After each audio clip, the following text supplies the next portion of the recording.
rested life is a secret hidden in plain sight. This quote from Dr. Sandra Dalton Smith opens our episode today on discovering the secrets of creative rest. Welcome to The Modern Creative Woman, exploring the art and science of creativity. I'm your hostess and creativity expert, Dr. Amy Backos. Let's get started.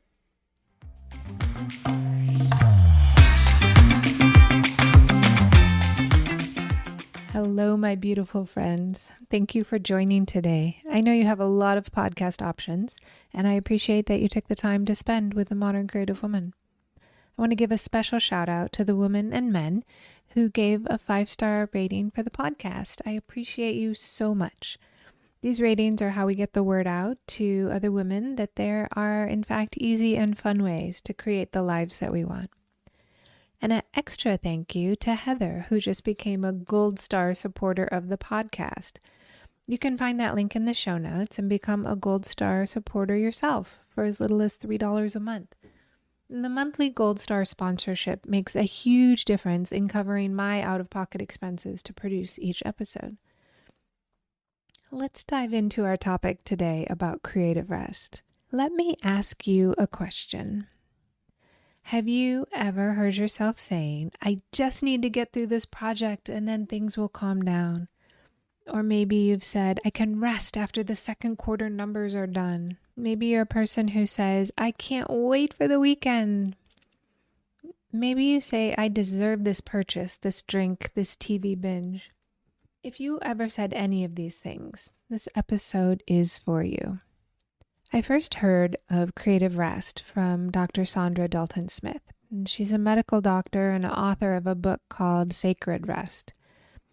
And she introduced the concept of different types of rest, which categorizes the rest that essentially makes up our overall well-being. And I've always known the importance of creative rest, but I did not have a name for it. Let me define. Creative rest involves engaging in activities that allow you to express yourself or tap into your imagination. They're the things that really rejuvenate your mind. And it's all about giving yourself the space and freedom to explore your creative interests without the pressure of productivity or the expectation that your art or your writing might look or read a certain way. This kind of rest is so important for individuals who engage in any kind of analytical work.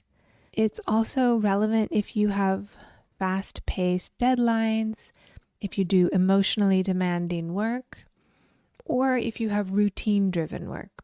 For these people, creative rest allows us to get back in touch with being instead of just doing, like human being. Creative rest has a huge benefit of balancing both our mental energy and working as a protective barrier against burnout. Now, creative rest is also essential for people who have jobs and home lives where they're expected to innovate and create. So creative rest is not about producing a masterpiece. It's more about the process of creation for your own self-expression. And engaging in these kinds of creative activities, whether it's painting, writing, crafting, dancing, any kind of artistic expression, it helps us activate different parts of our brain than we're using most of the rest of the day. And it has this incredible benefit of giving us a sense of renewal and mental freshness. Remember, rest is not just about physical relaxation. It's about holistic well-being. And by incorporating creative rest into your routine, you can enhance your emotional and your mental resilience. And as we talk about all the time here at the Modern Creative Woman, creative rest allows you to build up that authentic connection with yourself and others. So remember that creative rest is also very personal, and it can take many forms. It's all about finding activities that resonate with you, that allow you to step away from the demands of your daily life. It could be work or home or community, and give yourself space for nurturing your creativity. The key is to prioritize creative rest as an essential component to your overall well-being. Creative rest for women involves engaging in really restorative activities that nourish and revive your creative energy.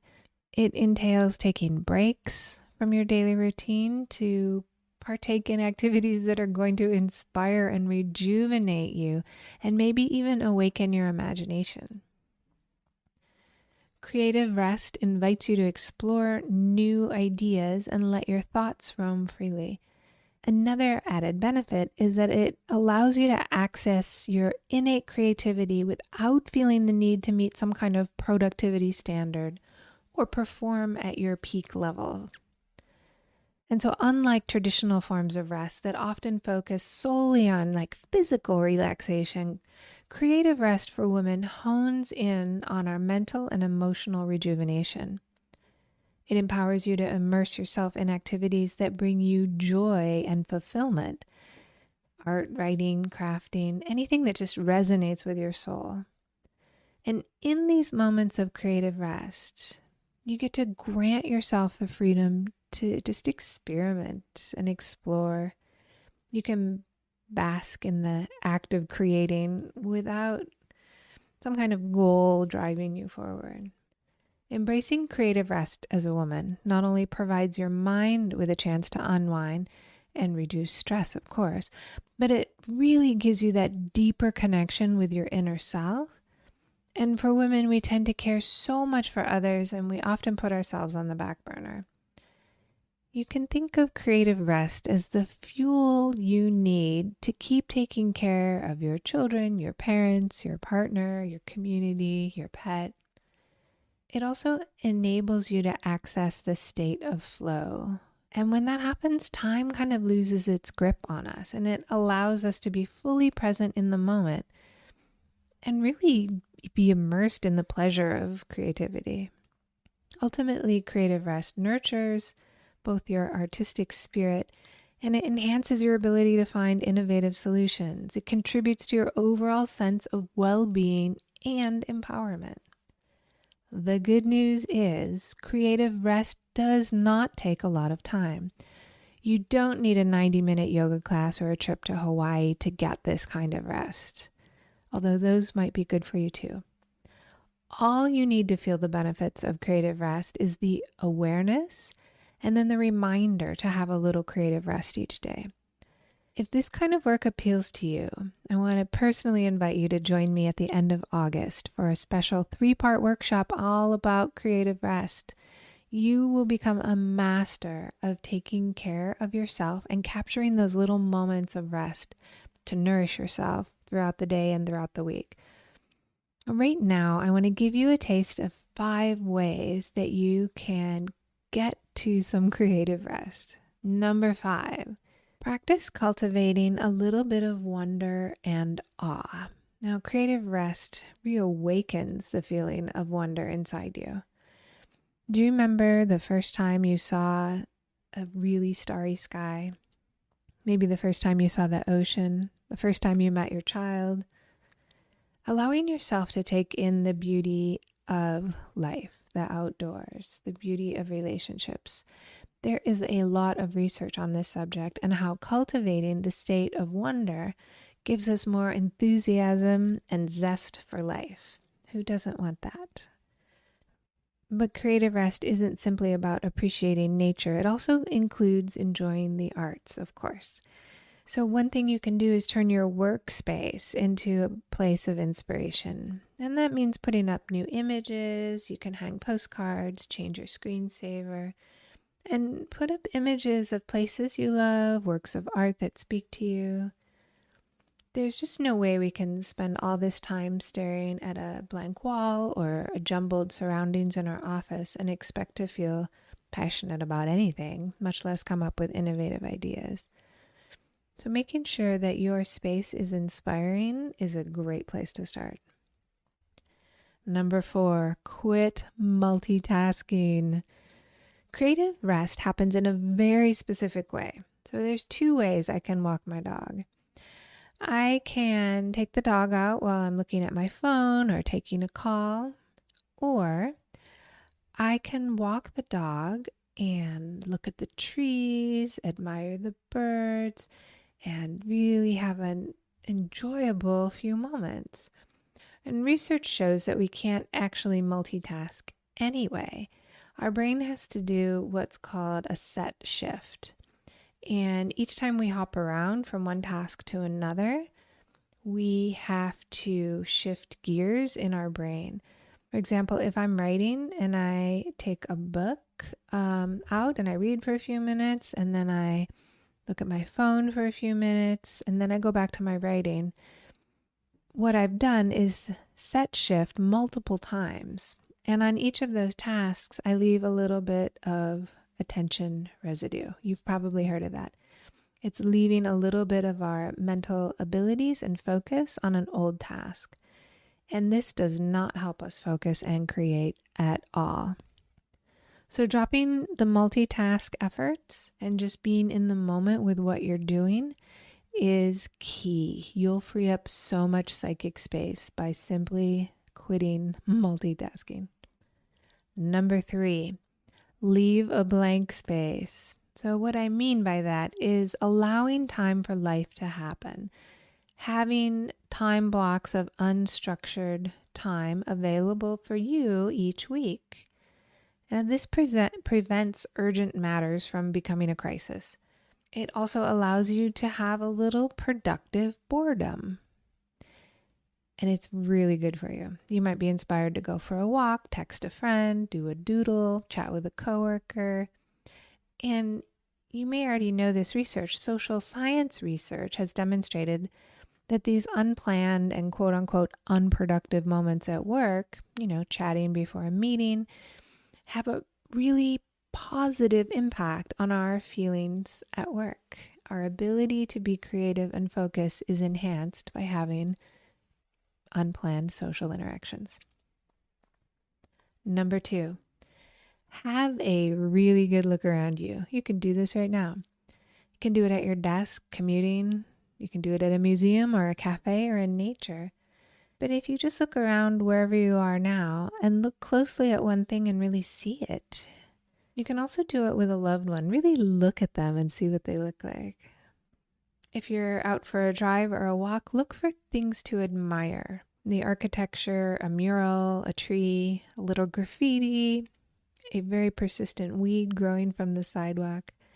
When we can look at these things without judgment of what should be there, and instead we're looking at what is, we are having a creative rest. When we view things with the lens of beauty and just allow ourselves to enjoy it.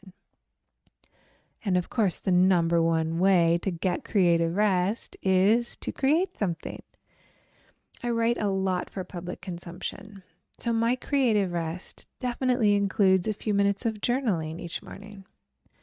And I use a journal page that I created to orient me towards my values. And I also write what I'm feeling. I do a little doodle, and that's my creative rest from writing. The traditional women's crafts of knitting, crochet, quilting, and stitching have demonstrable benefits for stress management and feelings of self-efficacy.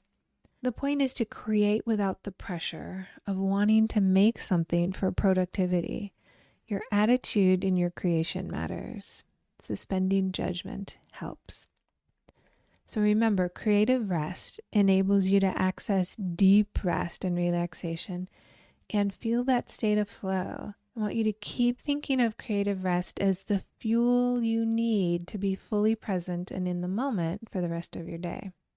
Creative rest nurtures your artistic spirit, enhances your ability to find really innovative solutions to our peskiest of problems, and remember, it contributes to your overall sense of well-being and empowerment. So come join me in the 3 days of creative rest. You can find the link in the show notes and reserve your space for this truly one-of-a-kind event where you will become a master of your own creative rest. So now that you know about creative rest, what will you create?